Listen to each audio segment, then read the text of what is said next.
Break के बाद रुक करते हैं आम खबर का। हरिद्वार में मुस्लिम रेहड़ी वाले को धमकी दी गई है। धर्म पूछकर मुस्लिम रेहड़ी वाले को धमकी दी गई। बता दें कि धमकाकर वीडियो वायरल करने का भी इल्जाम लगा।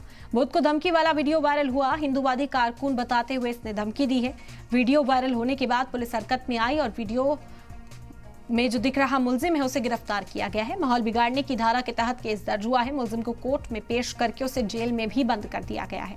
बता दें कि हिंदूवादी कारकुन खुद को बता रहा था और एक फेरी वाले को इसने रोका। इसने कहा कि आप सामान नहीं बेच सकते हैं, अगर आप मुसलमान हैं इस गली में कभी दोबारा लौटकर मत आइएगा। इस तरह की बातें वीडियो में की गई है, जिसके बाद पुलिस तक ये वीडियो पहुंचा और पुलिस ने कार्रवाई करते हुए मुलजिम को सलाखों के पीछे पहुंचा दिया है। ज्वालापुर से हिंदू है मुसलमान है?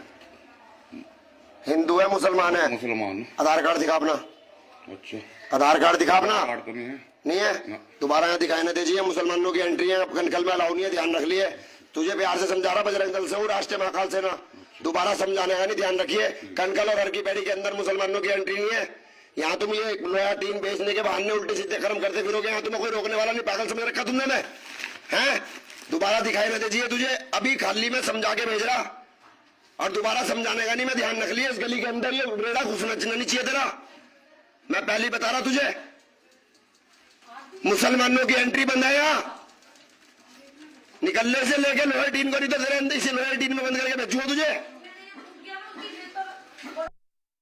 हाँ, ये वीडियो हमारे संज्ञान में आया था तो हम लोगों ने उसको देखा और उस आदमी को ट्रैक किया। कोई चंचल भारद्वाज नाम का कनखल का रहने वाला व्यक्ति है, जो किसी अन्य समुदाय के व्यक्ति को धमका रहा था कि यहाँ कैसे आ गया, और वो सब चीज़ उसका पुलिस ने संज्ञान लेते हुए उसको गिरफ्तार किया है और उसे आज न्यायालय में पेश किया। वो ये भी जानकारी हुई है कि वो पहले एक दो बार भी उसने वीडियो वायरल किया था इस तरह का, कोई माहौल ख़राब करने का। तो उस संबंध में भी इसीलिए उसको जो है, हालांकि उसने माफ़ी भी मांगी है बता रहे हैं, और कुछ डिलीट भी पोस्ट की, लेकिन चूंकि उसका पहले भी ट्रैक रिकॉर्ड सही नहीं रहा तो इसीलिए उसके खिलाफ जो है सख्त कार्रवाई की गई है।